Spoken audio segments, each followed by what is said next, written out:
எல்லோருக்கும் வணக்கம். இன்றைக்கி நம்ம மோர் குழம்பு எப்படி செய்யலாம் அப்படின்னு பார்க்கலாங்க. மோர் குழம்பு செய்யறதுக்கு முதல்ல கொஞ்சம் பொருட்கள் அரைச்சிக்கணுங்க. 3 சின்ன வெங்காயம், 4 பல் பூண்டு, ஒரு சின்ன இஞ்சி, பச்சை மிளகா, தேங்காய், 1/2 ஸ்பூன் ஜீரகங்க, முந்திரி பருப்பு, கருவேப்பிலைங்க. நான் கடலைப்பருப்பு ஒரு 2 ஸ்பூன் 1/2 மணி நேரம் ஊற வச்சு அந்த அரைக்கிறதோடு சேர்த்து அரைச்சிருக்கேங்க. இப்போ தனியாக வெள்ளை பூசணிக்காயை மஞ்சத்தூள் உப்பு போட்டு தனியாக நான் வேக வச்சுட்டேங்க. நல்லா மசிஞ்சு வர அளவுக்கு நல்லா வேக வச்சுட்டு அரைச்ச பொருட்கள் எல்லாத்தையும் உள்ளே ஊற்றி நல்லா கொதிக்க விடணுங்க.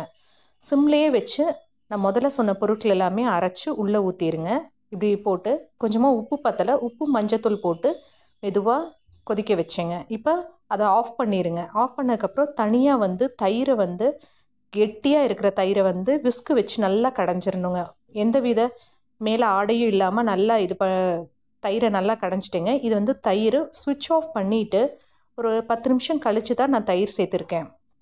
இப்போ அந்த சைடில் மோர் குழம்பு ரெடி. தாளிக்கிறது நெய்யோ இல்லை தேங்காய் எண்ணெய், நல்லெண்ணெய் ஏதாவது போட்டு நீங்கள் தாளிச்சிங்கன்னா நல்லா வாசமாக இருக்கும். கடுகு, வெந்தயம், கருவேப்பிலை போட்டு நல்லா தாளித்து மேலால் ஊற்றி விட்டுட்டு மூடி வச்சுருங்க. மோர் குழம்பு ரெடிங்க. மோரில் இருக்கிற கேஸ் பிடிக்காமல் இருக்கிறதுக்கு கொஞ்சமாக பெருங்காயம் நான் சேர்த்துருக்கேன் கடைசியாக.